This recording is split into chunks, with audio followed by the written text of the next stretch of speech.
All right, welcome to episode 4 of One Way Sports. Week 1 of the NFL season is now officially in the books with Monday's Monday night football game getting wrapped up between Jets and 49ers. I'll give you my reactions from from that game later today. As well, coming up later on the pod, we're going to do some college football reaction from week 2. So just looking forward. So Mondays will be the full week. Will be the full reaction from all the NFL games on Sunday. Wednesdays will be a reaction from the Monday night football game and just a little bit of a wrap up from the NFL season, getting news on injuries, different things like that. Just some stats to kind of wrap up the week, if you would. And then we'll do college football on Wednesdays as well. If you're not a big college football fan, I would highly advise to start watching football on Saturdays when you have the time, even if it's just a game or two. It is a completely different sport than watching the NFL. You can argue way more excitement, way more volatility. I love watching college football on Saturdays, so that's what you can look forward to coming up on today's podcast. We'll do the reaction from 49ers and Jets. We'll do a wrap-up of Week 1. I'll preview the Bills and Dolphins game coming up tomorrow night. And then we'll do the full college football week 2 reaction. I'm not going to react to all the college football games. It's just going to be specific ones that either I watched personally, kept my close eye on, or ones that have been, really making some headwaves in the news space since Saturday. So that's all coming up on today's podcast. So let's hop into things right away with the Monday night football reaction between Jets and 49ers. 49ers win the opener over the Jets. 32-19 is your final score. 49ers looked really, really good. Jets had their moments as well, but that's why the 49ers are who we thought they were. I'm an idiot for picking against them. I initially picked the 49ers and then changed to the Jets. I just kind of got too excited to watch Aaron Rodgers and wanted to root for him instead of watching him lose. Interesting situation right before the game. Christian McCaffrey gets ruled out with a calf/Achilles injury, whatever they're calling it. So sorry to all you fantasy owners that were hoping for a big Christian McCaffrey game to win your week 1 matchups. That's never fun when your best player is out for week 1, but felt pretty precautionary on the Niners side of things. You cannot afford to lose Christian McCaffrey in week 1. I always think with these calf injuries now, you just think about the Kevin Durant injury in Golden State when he came back a little too early against Toronto and pops his Achilles and then loses 2 years of his career because of it. Can't afford to have that happen if you're the 49ers. But man, what a game for Jordan Mason. Breakout party for Jordan Mason. Apparently he had been having a great camp with Christian McCaffrey being out all summer with that calf injury. And George Kittle said it after the game. They expected him to have a big game. They'd seen it all training camp, and he showed out. 28 carries for 147 yards and a touchdown. They essentially changed the offense just a little bit, less of those gadget plays with McCaffrey and more just downhill running with Jordan Mason. So they had Deebo Samuel take a couple of those gadget plays that McCaffrey usually gets. Deebo had a really good game, looked like vintage Deebo, just doing things that only Deebo can do. The Niners, they had a 3-and-out on their first drive, and then they scored on the next 8 drives. They literally scored on all their drives after the 3-and-out to start the game. That's Kyle Shanahan. That's the 49ers offense. That's Brock Purdy's efficiency for you. So many weapons on that team. Juwan Jennings is often just so slept on by the national media. He obviously had that big plays in the Super Bowl last year, but he has a great rapport with Brock Purdy. Brock Purdy trusts him in big spots. Liked what I saw from Jennings. Ayuk still working his way back. It felt like he hadn't played football and really him and Purdy's connection wasn't fully there. He dropped the touchdown in the end zone. But regardless, the Niners looked very, very good. Fred Warner once again shows why he is arguably the best defensive player in football, 100% the best linebacker in football, and that's no question. I think in terms of week 1 defensive performances, I mean, TJ Watt stands out for so many reasons. And then, you have Fred Warner, who just continues to show that he is a one-of-one middle linebacker in today's NFL. With that punch out on Breece Hall on the 4th play of the game, sets up another score. That set up the first score of the game. The second score of the game, for the 49ers. So Fred Warner continues to show why he is the highest paid linebacker in football. Trent Williams, I told you in the season preview, or maybe I said it in the preview for the game. If you're worried about Trent Williams after not having a training camp, you shouldn't be. He's the best left tackle in football. He's probably the best offensive lineman in football. Went back to the locker room to get an IV in the middle of the game and then still came back and dominated. Trent Williams is a specimen to behold, to watch play football. He's a first ballot Hall of Famer. There's no doubt about that. The Niners rolled. They looked damn good again. Looks like the exact same team that we expect them to be. Looks like the team that went to the Super Bowl last year and should have won the Super Bowl. But loved what I saw for the Niners in week one. You just when they get rolling like this offensively and with all those weapons, Kittle, Ayuk, Debo, Juwan Jennings, it was Mason instead of McCaffrey last night. It's just so hard to stop with Kyle Shanahan's ability to call plays and then Brock Purdy's efficiency to get the ball out on time and to the right receivers. So heck of a game for the 49ers on Monday night. How about their defense as well? The Jets only had 68 rushing yards and 266 yards total. They held Rodgers to under 200 yards passing in his return.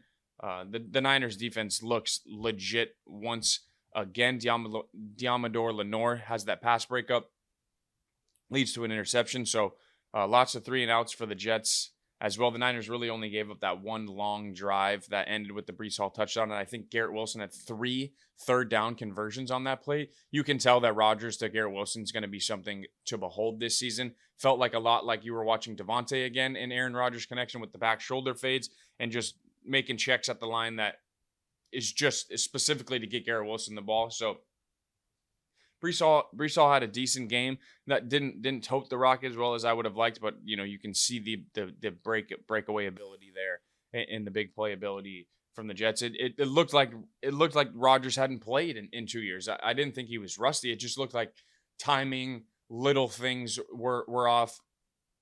A couple throws missed the spot by a couple feet, a couple inches that you just don't expect from Rodgers because he just has pinpoint accuracy, but you could tell he was still getting back in the rhythm, still getting back in the flow. It was just nice to see him get out of Monday's game healthy. I think Robert Saleh said after the game, 0-1 with Aaron Rodgers is better than 1-0 without Rodgers. Couldn't agree more with that statement. It was a tough opening game of the season in Santa Clara on the road.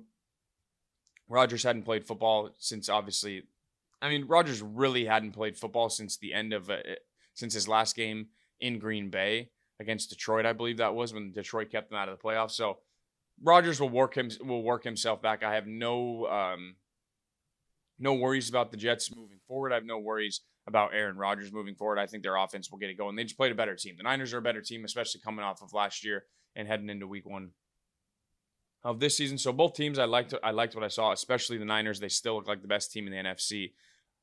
It feels like a 3-horse race really in the NFC. It feels like there's a top tier in the NFC, and it has 3 teams in it, in my opinion, maybe 4, if you will. It's the Niners, it's the Lions, it's the Eagles, and then the other one you could potentially throw in that conversation is the Cowboys, just because of how good they looked in week one, especially their defense. So those would be my top tier teams in the NFC. And I have no issues. The Niners will be in there for the 1 seed till the end as long as Purdy stays healthy.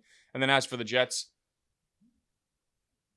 would have liked to start 1-0, but getting out of week one with Rodgers healthy is better than 1-0 without Rodgers, which was their reality last season. So there you have it. Niners win 32-19, start 1-0 on the first Monday Night Football game. Good, sweet to see Jason Kelce on the Monday Night Football desk. Forgets his travel bag and has to go to Lululemon and buy a shirt that he says makes his tits show. I mean, that's just, Kelce's awesome. Love Swagoo up there as well. Ryan Clark and SVP. So I talked about this before the Monday Night Football game, but it was cool to see Jason Kelce up there making his TV debut. I like that new Monday Night Football crew. It'll be fun to have them going all season. So 32-19 is your last game of week one. Jets lose to the 49ers. Let's get to the week one wrap up. So I talked about quarterback play on Monday's podcast, but I wanted to dive a little bit deeper in it here today. The preseason clearly, or the lack of preseason, I should say, from all of these teams and all of these elite quarterbacks is clearly having an issue on most of these guys in week one.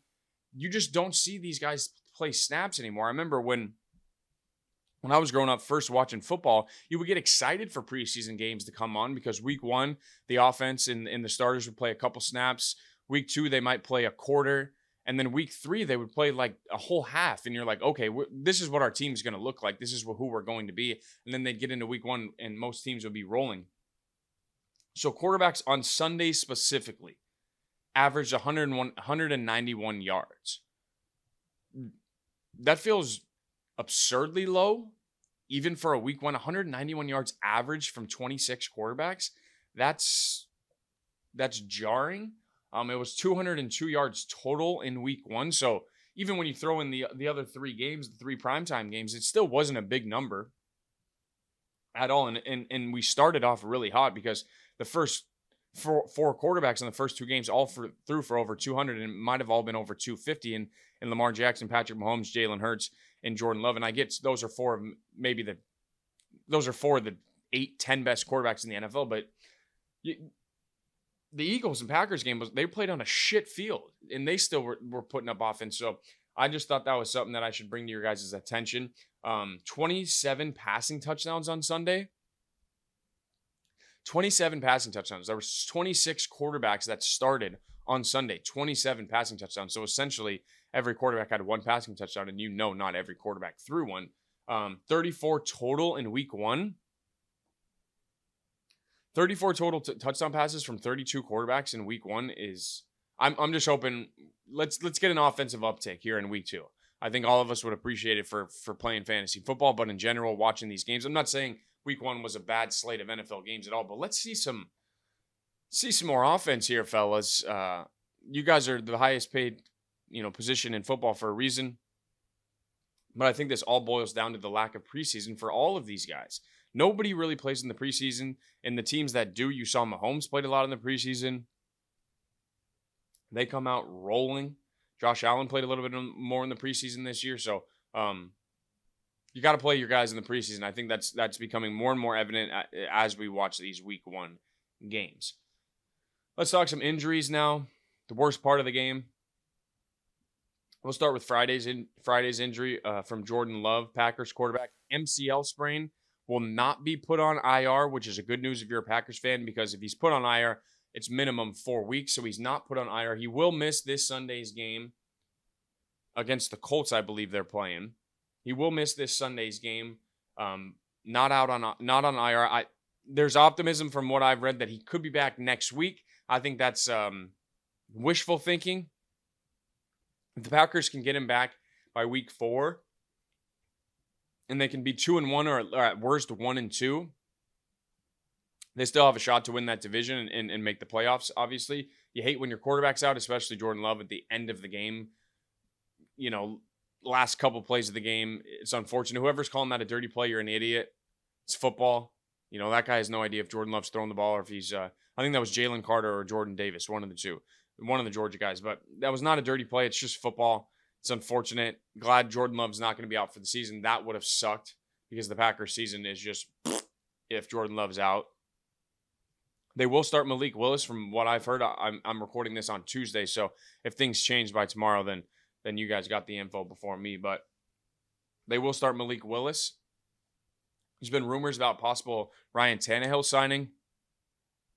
You trade for Malik Willis for a reason. You believe that he can at least come in for 2 weeks, 3 weeks, and win you a couple games. So Jordan Love out, possibly back next week, maybe more likely in 2 weeks.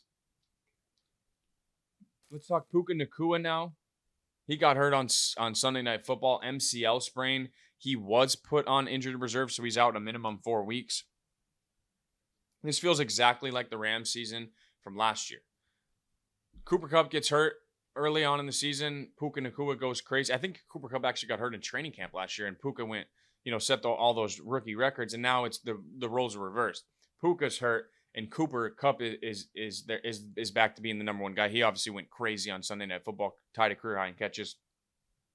You might remember, if you're a big-time football fan, that Puka was dealing with a knee injury that he suffered against the Chargers in a joint practice. That was in August. So re-aggravated it on Sunday Night Football. Unfortunate. Everyone likes watching Puka Nacua play. He's so physical. Such a freak out there.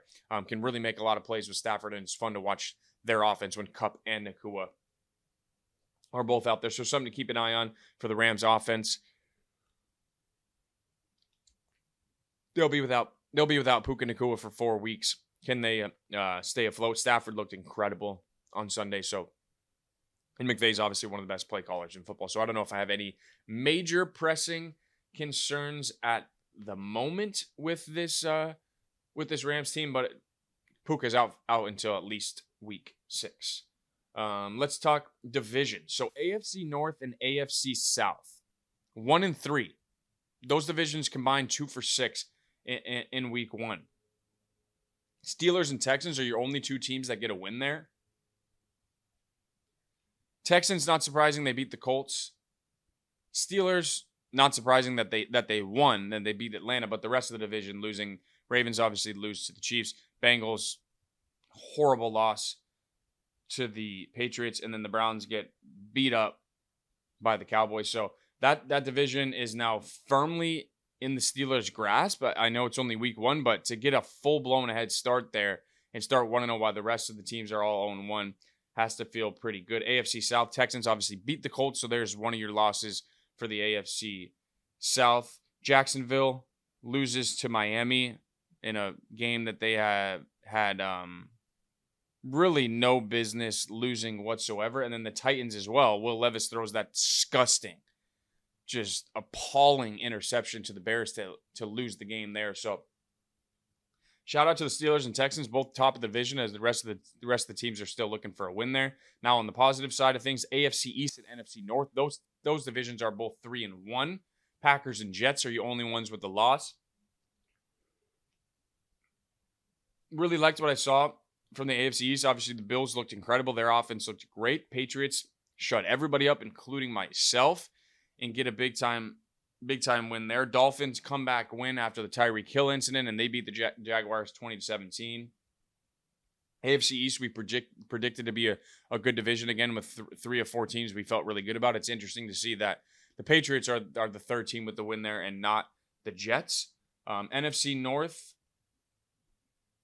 Lions get the big-time win on Sunday Night Football over the Rams. That's a hell of a football game. I could watch those 2 teams play every single week if I had to. Both those games, those last 2 seasons have delivered. That was really fun. The Packers lost to the Eagles in Brazil. Sam Darnold and the Vikings make a statement and get a win over the Giants. Love what I saw from Sam Darnold. Like that he has weapons for real for the first time. Like that he looked comfortable out there. I think people don't give him enough credit for being able to create plays off schedule and outside the pocket. I think Darnold is really good at using what his offense, what the play call is, but if it's not there, being able to, create an extra second or two to be able to get that ball out and make a play to his receivers. And then the last team from the NFC North is obviously the Bears, and the Bears do it with defense. Caleb Williams did nothing. Their offense did nothing. But shout out their defense and special teams. I believe Eberflus and one of their defensive players said in the locker room, like, hey, we got you guys today. We're going to need you guys later in the season. So love to see that they had his back, and shout out to the Bears for getting an opening day win and starting this season 1-0. So AFC East and NFC North both 3-1, and then AFC North and AFC South both 1-3.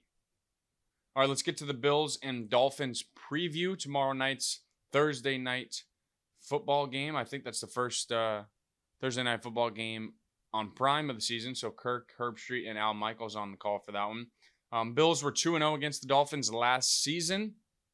They won, you might remember this, they won in Week 18 to win the division after looking like the Dolphins had it wrapped up, but the Dolphins lose to the Titans on Monday Night Football. The Bills win the last 5 games of the season. They steal the division. They get to host a playoff game. Dolphins go to Kansas City, and we know the rest of the history from there. The Bills won the first game of the season 48-20. Josh Allen, 21-25, 320 yards and 5 total touchdowns. Just routed the Dolphins. I think that was on the road too, in Miami. Regardless, that was a beatdown. Josh Allen was really good in that game. And then the second game, the one that won them the division, 21-14 was your final. Allen was 30 of 38, 359 yards, 2 touchdowns, 2 interceptions. They actually won that game because of a kickoff return or punt return. It was a special teams play for a touchdown that won them that game, 21-14. Tua Tagovailoa had 3 turnovers combined in the 2 games. So Buffalo's defense gave Tua some issues last year. Tua was really, really good most of the season last year, but the 2 Buffalo games, he still put up numbers, but he did turn the football over a couple of times. So be interesting to see if Tua is a little more settled in against Buffalo this season. Let me find out where this game is at. I think it's in Miami, if I'm not mistaken, because I don't think Jordan... Yeah, it's in Miami, so Jordan Poyer is not making his return to Buffalo, but he will play against his former team in week 2. Love Jordan Poyer, great dude. I know he was big time in that locker room for the Bills, so it'll be nice to see them reunite. Both teams head into tomorrow's game 1-0. Tua's leading the league in passing. I know it's just one game, but he was one of the only guys that numbers-wise put up stats that you would think. I think he had 338 passing yards and a touchdown. Tyreek took care of 80 of those by himself. And then Josh Allen, 4 touchdowns in week 1. I would assume he's probably going to be the AFC player of the week if it's not already out when you're watching this here on Wednesday. But both teams 1-0. Huge first divisional game as well, because we expect these 2 teams, along with the Jets, to try to compete for that division title. So whoever wins this game will have a nice leg up, not only being 2-0, but also being 2-0 with a win in the division as well. I'm intrigued to see what unfolds in this game. Divisional games are always hard to predict just because it's divisionals and these guys know each other really well. Here's your gambling line. The Dolphins opened as a 1.5. The Dolphins opened as a 1-point favorite, is now moved to 2.5, which doesn't really make any sense. I'd bet Buffalo all day here. And then the over-under opened at 50.5. It's now at 48.5. And the Bills are a plus 120 money line. Interesting. I think Miami's probably just favored because they're at home and it's early in the season, so it'll be hot. But week 2 divisional game, that's an important week for a divisional game still early on when you're still trying to figure out what your team is and what they might become later in the season. But Buffalo and Miami tomorrow night in Miami on Prime Video with Kirk Herbstreit and Al Michaels calling that game. I'm going to take Buffalo to win. Josh Allen looks so good in week 1. Josh Allen, and I said it that this might be the year that he wins the MVP if the narrative is right. Just had the 1 turnover in week 1. That was a fumble where his lineman kind of ran into him, but none of those bad, dumb Josh Allen throws that people like to make fun of him for. He was a superhero again with that hurdle touchdown and then the 2 more passing touchdowns. So I'm just gonna ride Josh Allen's hot hand here and pick the Bills to win tomorrow night against the Dolphins. So that wraps up all of the week 1 discussion, and I just previewed the first game for week 2 for you. Hope you guys enjoyed week 1 of NFL season. I mean, there's a different feeling in the air when you wake up knowing that it's football season, especially that first Sunday. It was nice to see Scott Hansen back on your TV, made some good plays. Hopefully we get some more offense here in week 2, but that's your recap for a full rundown of everything. Storylines, tomorrow's week 2 game, and then the Monday Night Football reaction. So week 1 is now in the books here on One Way Sports as we get ready for week 2, Thursday Night Football, Bills and Dolphins. But that does it for the NFL talk on this podcast. Now let's get into reaction from week 2 of college football. Headliner of the week. You could go a couple different ways here, but I'm going to go with the best game or the best performance on the field. And that was number 3 Texas going into the Big House in Ann Arbor with game day there and stomping number 10 Michigan 31-12. This was never a game, never looked like a game, never felt like a game. This felt like Texas doing what Michigan did to Texas doing to Michigan what Michigan did to teams last season. Super impressive from Steve Sarkisian and this Texas program. Disappointing end last year, losing to Washington in the playoff when they probably thought they were the better team. Quinn Ewers, their quarterback, comes back with Arch Manning still there, and he balled out. Quinn Ewers, it might be the best quarterback in college football. He's the Heisman Trophy favorite right now. Texas missed the field goal on their first drive and then scored on the next 4 to end the half, and it was 24-3. And the game was over after that, because if you watched any of this game, you knew that once Michigan was down 2 scores, they had no shot of coming back in this game unless they got a defensive touchdown, because their offense is bad. Their quarterback situation is atrocious. Alex Orji was supposed to be their starting quarterback this year. He comes into the game and 90%, this is a real stat, 90% of the plays where he is under center, it is a run play. He does not want to throw the ball. He stinks at throwing the ball. I think Davis Warren is their other, Warren Davis, whatever his name is, he's their starter. Great story, battled leukemia, walk on, but he's not a good quarterback. And you were never beating Texas with that quarterback play and getting down early. 24-3 at half. It was over at that point, if you ask me. Quinn Ewers, Texas starting quarterback, 24-36, 246 yards and 3 touchdowns. He had that one where he was rolling out to the left, off platform, one hand to the tight end in the back of the end zone. That was sweet. I love watching Ewers play. I think he plays a hell of a college quarterback. It's just different when you watch college quarterbacks as opposed to NFL, because the game looks different. The offenses are called different. The hash marks, all of it. I love watching Ewers play. I think he looks more like a human with the shaved mullet, and he looks like a real quarterback now and a guy that's a leader. You could tell he wanted to come back and lead this team. He was disappointed with the way it ended last season. And what's funny is Ohio State has lost to Michigan the last 3 years. The last 2 years, Quinn Ewers could have been their quarterback, but he didn't want to sit behind C.J. Stroud. Remember, this is a kid who was the number 1 recruit coming out of high school, skipped his senior year, most of it, and enrolled in Ohio State early. He's now the Heisman betting favorite, plus 600. Not a bad bet at all, especially if Texas keeps rolling. I believe they still have to play Georgia later in the season. Let me look up this schedule right now and find out. I know they have to play Georgia. Yes, there you go. October 19th. They have to go to Georgia, or excuse me, Georgia comes to them. But that is not an easy game. Georgia has not lost to any team not named Alabama, coached by Nick Saban, in the last 3 years, I believe it is. So at least they get that game at home. But the rest of their schedule is winnable. You look at it here. They go host UTSA this week.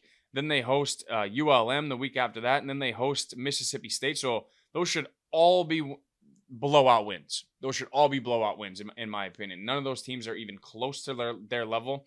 And then their first big test, especially if they are 5-0, is against Oklahoma. Red River rivalry. I don't care what Oklahoma's ranked. I don't care what Texas is ranked going into that game. That game delivers every single week. That's actually their 2-week stretch where everything becomes focused. So they have a week off after the Mississippi State game. They get ready for the Red River rivalry. And then the next week they play Georgia. That 2-week stretch will define Texas' season. If they win both of those games, they'll be the number 1 seed. And they'll win the SEC championship game. Maybe. I guess if you're a Texas fan and you're going to probably play Georgia twice, I would rather lose that first one at home and then go win the SEC championship game, which secures you the bye. And then therefore, you get that bye and you get the number 1 seed in the playoff. Would also be pretty cool to see Texas with the home playoff game. But then they go at Vanderbilt, home Florida, at Arkansas, versus Kentucky, and then at Texas A&M. I see only one loss on that schedule if they play up to their standard, and that would probably be to Georgia. I think they're a better team than Oklahoma is this year. I'm not worried about them too much, but shout out to Texas. What a performance. I think Sam Ehlinger said that Texas was back like 4 years ago. That was so far from the truth because Sam Ehlinger was never going to be the quarterback to bring Texas back. Quinn Ewers feels like Texas is back, combined with what Steve Sarkisian has brought to this program, the level of recruiting, the level of execution, and the level of offensive play that they have. And their defense looked way improved compared to last year. So Texas might be a serious problem. They take care of business and handle Michigan in the first top 10 win of the season. 31-12 is your final there from Ann Arbor. Let's get to the shocker of the weekend, the one that put a massive smile on my face, and that is number 5 Notre Dame losing to Northern Illinois 16-10 at home. At home in South Bend, they lose to Northern Illinois 16-10 after getting maybe the biggest week of week 1 at Texas A&M. Everybody said this after week 1 that You could pencil mark in Notre Dame to be the 5 seed because they won't be a conference champion, so they can't get the top 4 seed. You can just pencil them into the 5 seed. They don't play anybody the rest of the year. Yada yada yada, all that bullshit. And then they just forgot who Notre Dame is as a football program. Especially recently, they always lose a game that they have no business losing every single season. It's like clockwork. Didn't expect it to be in week 2 to Northern Illinois. But hey, they're 1-1, and their path to the playoff just got a little bit different. Their schedule remains the same, which is just easy the rest of the way out. They play Purdue, Miami of Ohio, Louisville, Stanford, Georgia Tech will be a good game. Louisville will be a good game. Then they got Navy, Florida State, who looks like they suck, Virginia, Army, and then they play USC. We'll see what USC is by the end of the season, but Notre Dame probably can't afford to lose another game this season. That's just the reality of when you lose to Northern Illinois. You just can't do it.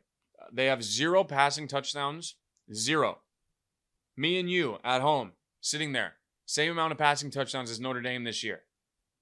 Riley Leonard transfers in from Duke, was supposed to be the savior quarterback that they hadn't had in forever. He has 0 fucking passing touchdowns through 2 weeks. 0. That is going to never win you games. Now, Notre Dame's defense was supposed to be the one that carries them. They only gave up 16 to Northern Illinois, but can't do it. Can't lose to Northern Illinois at home after winning at Texas A&M in week 1. Just can't do it. Notre Dame loses to Northern Illinois 16-10. Puts a huge smile on my face. That fan base is the fucking worst. They are so annoying. They remind me a lot of what the Cowboys fan base is. Just expecting to be the best team and everyone to care about you without any fucking results. None. Notre Dame has been irrelevant, in my opinion, in terms of winning and being in the landscape of winning meaningful games for quite a while. I know they made the playoff and got shit stomped by Alabama one of those years, but that was when they had Brian Kelly as their coach, who someday you will hear my thoughts on Brian Kelly on this podcast, but that's not for today. Next one was the biggest social media game of the weekend, and that's Nebraska over Colorado, 28-10. Dylan Raiola, Nebraska's true freshman quarterback, feels like he has brought the confidence back to this program, as well as Matt Rule. Matt Rule is one of the best college coaches going right now. I'd play for that guy in a heartbeat. Their defense looks to be back humming, playing really well. I think they call them the black shirts down there is what they call their defense. So they were balling, humming out. Pick 6 on Shedeur Sanders. Colorado, it was fun last year. Deion, I'm a huge Deion fan. I love what he brings to the game and the excitement and kind of just like the swag and allure. They talk like they won shit. They haven't done fucking anything in the 2 years that Deion has been there except get clicks and to get people to watch their games. So shout out them. I watch all of them because they're entertaining as fuck. And oh, by the way, they have Shedeur Sanders and Travis Hunter, who's the most electric player maybe in college football. But it's fucking so tiresome. It's so annoying to listen to this shit now. They are a fucking bad team. They're not good. They have like 3 good players. Shedeur Sanders, Travis Hunter, and Jimmy Horn Jr., who's their other wide receiver. They have like 3 good players.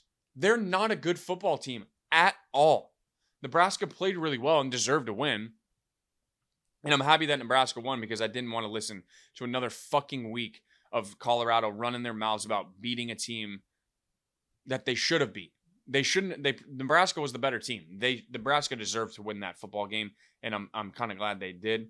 I'm just over the Colorado stuff. It's so annoying. They get more coverage than anybody without deserving anything. It's ridiculous, but I get it. They get clicks and it works, and that's the day and age that we live in, but I'm not going to sit here and drool over a program that probably isn't going to make another bowl game this year. Shedeur played decent. The guy's just got no offensive line, and I don't love the leadership ability that he shows sometimes, especially after games when he kind of just basically says, how many times did Raiola get sacked? How many times did I get sacked? It's like, dude, yeah, you got sacked a lot and your O-line sucks, but you can't fucking throw your team under the bus. You're the starting quarterback, and your dad's the fucking coach. So the locker room already has feeling some type of way about the things you're allowed to say compared to others. So Shador's got to lead that team way better, in my opinion. Deion's got to just fucking fly under the radar somehow, man. Like, because when you keep doing this and you lose, it's going to get uglier. Because this is year 2. This isn't year 1 anymore. Dylan Raiola, good college quarterback. The Mahomes shit is fucking laughable. Like, I get it, you love Mahomes, but to wear the same number, the same facial hair, the same glasses, the same haircut, the same pregame routine, the same arm sleeve, and it, brother, you're not Patrick Mahomes, and you're never going to be fucking Patrick Mahomes. Because guess what? There's only one Patrick Mahomes, and it's him. Just stop with all the, it's so tiresome, and it's so annoying. Like, just be your own guy, bro. Like, you're a good fucking quarterback. I think people would respect the authenticity a little bit more. Now, he's got swag out the roof, and he knows he's good, but fucking hell, man, like, be your own person. You're a hell of a football player. You don't need to be Patrick Mahomes. Because guess what? In 3 years, if you're just as good as you think you are, you're going to be fucking playing against that guy on Sundays. And what are you going to dress like him and you have your facial hair like him and wear the same number and then play against him on Sundays? You're not. So just stop. I'm over it. The social media stuff is so annoying. Everyone is just like, oh, look at all this stuff he does like Patrick Mahomes. Stop it. He's not Patrick Mahomes. Just because he looks like him and wears the same number and tries to replicate everything he does doesn't make him Patrick Mahomes. Sorry for that rant. It's just so annoying and it's so unauthentic. But regardless, Nebraska 28-10, they win. Oregon, number 7 in the country. They survived for a second straight week over less of a survival this week. Boise State's a hell of a football team. Boise State is a hell of a football team. Their running back, I believe, has 9 touchdowns. Let me double check that real quick. I think he has 9 touchdowns through 2 weeks. I know he had 6 in week 1, and I know he scored more this last week. Sorry, I'm pulling up the box score here. Ashton Jeanty, yeah, he's got 9 touchdowns in the first 2 weeks of the season. That's absurd. Dylan Gabriel, 18-21, 243, and 2 touchdowns again. I don't know what's been going on with Oregon.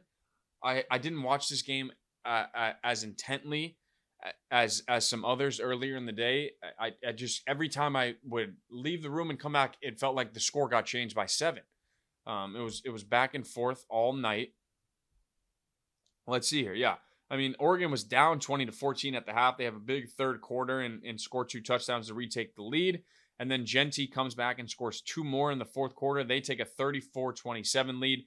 And then Oregon closes it with a nice drive. They got a turnover, and then they got a touchdown, and then they kicked the game-winning field goal to win the game. The thing is early in the season, especially when you're figuring things out, if you're Dan Lanning in Oregon, just win the game. Doesn't matter how it looks, just win the game, stay undefeated, keep your season alive. Oregon, I don't have any real worries about them long term, but 2 weeks straight, you see a similar thing. They played a much better team this week, and their offense put up much better numbers. So don't worry about Oregon really all that much long term. It was just interesting to see that they survive a close one again late, and then wanted to give a shout out to Ashton Jeanty, who is a fucking monster. 9 touchdowns through 2 weeks. That's absurd. All right, let's talk about Alabama now. Alabama, number 4 in the country. 2 years in a row, they struggle with USF. Now, last year, they benched Milroe for that game and started their backup quarterbacks to basically shut up the fan base and say, hey, idiots, our backup quarterbacks suck. Milroe's the best option we got. They barely win that game. And then this year, they're only up 14-13 heading into the fourth quarter. And it didn't look very good. The offense was bad. My buddy who went to Alabama texted me, and he's like, yeah, we're going to get routed by Georgia by like 50. And then after the game was over, he settled down. He's like, no, I actually think it's just 20. So they score 4 touchdowns in the fourth quarter. Jalen Milroe finishes the game 16-26, 194 yards, and 2 touchdowns through the air. And then once again through the ground, he continues to be the best dual threat quarterback in college football. 15 carries, 140 yards, and a touchdown. 4 touchdowns in the fourth quarter. Alabama survives against UCF. It is what it is. They win the game. You don't love it if you're an Alabama fan, but a win's a win. They got Wisconsin this week coming up at Wisconsin, and then the big one. End of the month at home versus Georgia. So they got to get themselves geared up because they have a tough schedule this year. They still have to play at Wisconsin, home for Georgia. They still have to go to Tennessee. Missouri comes to them. They still have to go at LSU. They have to go at Oklahoma, and then they end the regular season, of course, with maybe my favorite game of the year every year, which is the Iron Bowl. But Alabama survives. They stay alive. Stay undefeated. Take care of UCF. 42-16 was the final in that one. Let's talk about Iowa State and Iowa. The Cy-Hawk game. Wow. I was watching most of, if not all of this game, and it never felt like Iowa was going to lose, but it also never felt like Iowa was going to score again. It was 13-0 at the half. A couple good drives from Iowa there. They had a 77-yard drive. That was really when I was like, okay, Iowa's going to win today. At home, in Kinnick Stadium against a team that they usually take care of business against. But then the second half rolls around, and Iowa State, man, they get a 75-yard drive right out of half to put it to a 6-point game. Iowa does respond with a touchdown drive of their own. Missed the 2-point conversion, so now it's a 5-point game. Or 12-point game, excuse me. 75-yard touchdown on one play for Iowa State.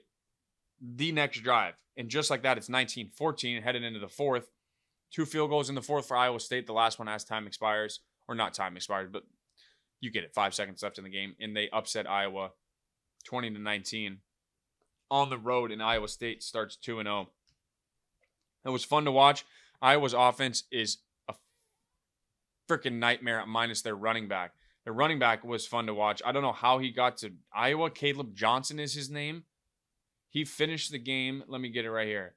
He finished the game 25 carries, 187 yards, 2 touchdowns. How is that guy at Iowa? I have no idea. But their quarterback play continues to be a nightmare. Cade McNamara, 99 yards and 2 interceptions. He was bad. He stinks. We'll just leave it at that. But great win for Iowa State. I mean, hell of a win for Iowa State. Matt Campbell and the boys, they start 2-0 and finally get the Cy-Hawk Trophy back in Ames, Iowa. 20-19 was your final there. Penn State escapes with a win against Bowling Green. I had that YouTube TV 4-box going up on Saturday. And that Bowling Green score Penn State score just kept going up and up and up and up and up every time people would score. Every time. First quarter or the first half was really where you got most of the scoring from. It was 24-20 at the half. Penn State led. Or excuse me. Bowling Green led 24-20 at the half. And that's what I went. Is Penn State, because this is before the Notre Dame game, but I was like, is Penn State dealing with the, we win a big game in week 1 against West Virginia, and now we're having the letdown against Bowling Green. And Bowling Green was playing offense in this one. Penn State takes care of business in the second half. They have 2 touchdown drives, hold Bowling Green to just 3, and they end up winning that game 34-27. Total yards, 375 total yards for Bowling Green. So they were moving the football. Penn State's defense just showed up big time in the second half. Drew Aller had a decent game, 204 yards, 2 touchdowns, and an interception. So Penn State's running back, 119 yards and a touchdown. Bowling Green was running the football on them. So something to keep an eye on for Penn State. Week 2 always feels like a weird one if you play a big week 1 game like Penn State did to you're riding so high. These are college 18 to 22-year-old kids, and man, like you never know. But they like I said in the beginning, just win the game. Just win the game. That's all that matters. Penn State does 34-27. Let's talk Tennessee now. Maybe the most fun offense/quarterback to watch in the country. I'm going to try to nail his name right now. It's got like 150 characters in it, but Nico Iamaleava, I think that's how you say it. Nico Iamaleava. Kid, I knew about this kid because he was a volleyball player. I was a big-time volleyball player in high school and played on the club scene. And this kid was a freak outside hitter as a volleyball player, and that's when I first heard about him. And then you see like the tweets from Bleacher Report overtime that he's also a 5-star quarterback as well. And I'm like, yo, this kid's a freak, because people don't know enough about volleyball and the arm swing and how it can really benefit you in different sports. It requires a lot of torque, a lot of core, and a lot of different arm angles to be able to hit the ball. And that's what a quarterback needs at this level, being able to throw, at different arm angles, being able to use your core to really drive the football and use your legs to drive the football, and the lateral quickness to be able to respond in volleyball, which has got to help a guy like Nico in the pocket, just to be able to move real quick in the pocket. And then when he gets out in space, he can make it work as well. They take care of NC State 51-10. It was 20-3 at the half. They didn't even really play that well. Tennessee didn't even really play that well in the first half.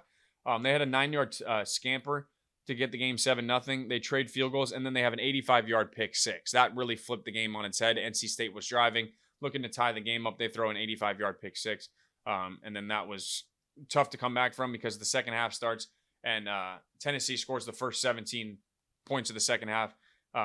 Nico throws a touchdown pass and then has a touchdown run. And that was pretty much it. It was 37-3 at that point, and the game was over. If you haven't watched any Tennessee, I would advise you to find your way to a TV on Saturday to watch that Nico Iamalava kid play quarterback. Maybe not next week or this week. Sorry, they play Kent State, but then they go at Oklahoma, which will be a big time. Weird to say, big time SEC game. You'll want to tune into that one, but. Tough schedule for Tennessee the rest of the way. They still have to play at Oklahoma. Bama comes in and visits them as well, and then they still have to go at Georgia. So got to win that Oklahoma game, and then got to split one of those Georgia and Alabama games if they want to potentially play for an SEC championship game, and let alone make it to the college football playoff. Let's wrap things up real quickly with the top 2 teams in the country. No sweat for either of these teams this week. 104-3 was your combined scores on these 2 games. Georgia rolls Tennessee Tech 48-3. Ohio State rolls Western Michigan 56-0. Didn't expect anything out of those games, to learn anything. Georgia has big 2-week stretch coming up here for Georgia. They go at Kentucky. I believe game day is there this weekend.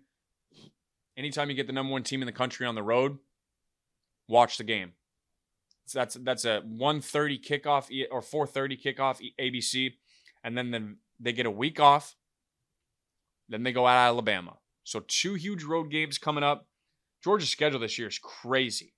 I mean, listen to the rest of Georgia's schedule: at Kentucky, bye week; at Alabama, home for Auburn, home for Mississippi State, at Texas, home for Florida, at Ole Miss. So they have 4 games still. 4 games, and then versus Tennessee. I forgot about the Tennessee game. So at this very moment right now, Georgia still has 4 top 10 teams to play in the country. 3 of them on the road: at Alabama, at Texas, at Ole Miss. That has got to be the hardest schedule in the country remaining. But guess what? It's Georgia. You picking them to lose any of those games? I'm fucking not. So there you have it. Georgia, number 1 team in the country. And then Ohio State. They looked weird in week 1. They did not look weird in week 2. They have now scored 50 in both weeks, and their defense has only given up 6 points to Akron and Western Michigan. They also play Marshall this weekend, so we're not going to learn anything there. But their defense, we heard about it, all summer with Caleb Downs getting added to that defense, that they were going to be really good. We have not learned anything about Ohio State and Georgia yet this season, unfortunately. And we won't learn anything about Ohio State until October, which is when they go at Oregon, and then they're home for Nebraska and at Penn State. That is a 4-week stretch of 3 games there. That is when we'll learn what Ohio State is. But as of right now, we don't know anything. And that does it for episode 4 of of One Way Sports. Actually, let's get the quick update to the AP Top 25. There was some movement. Georgia is still the number 1 team in the country. Actually, I misspoke. Texas moves up to number 2 after their win over Michigan. Ohio State moves down to number 3. Alabama still 4. Ole Miss 5. Missouri jumps up to 6. Tennessee is at 7 after being ranked 14. Penn State stays stagnant. Oregon drops down to number 9 in the country after their close wins. And then Miami is your number 10 team in the country. They jump up 2 spots. So there you have it. There's your college football recap of week number 2.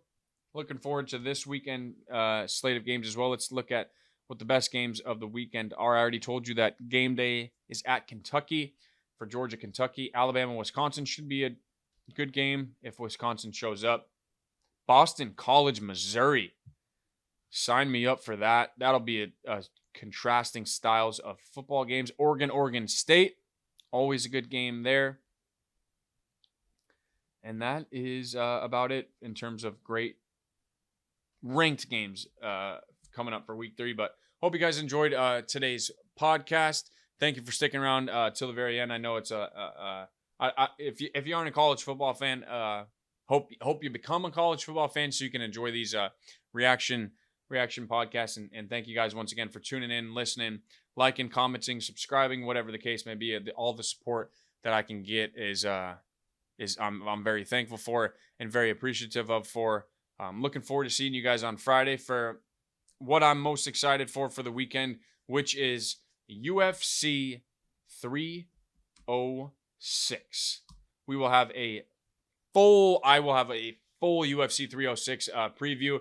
I think you guys are really going to enjoy the UFC breakdowns. That is a sport that I will dive very deep into and give you guys some details, give you guys just kind of my thoughts on what I think could happen, what could take place, some thoughts on the Sphere, and then I'll do some more research to let you guys to give you guys some more information about what we can expect for this special broadcast of the Sphere coming up this weekend for UFC 306. The Sugar Show versus Merab Dvalishvili, and then the trilogy fight between Alexa Grasso and Valentina Shevchenko. But that is coming up on Friday. Thank you guys again for tuning in and listening. This has been another episode of One Way Sports. We'll see you guys on Friday.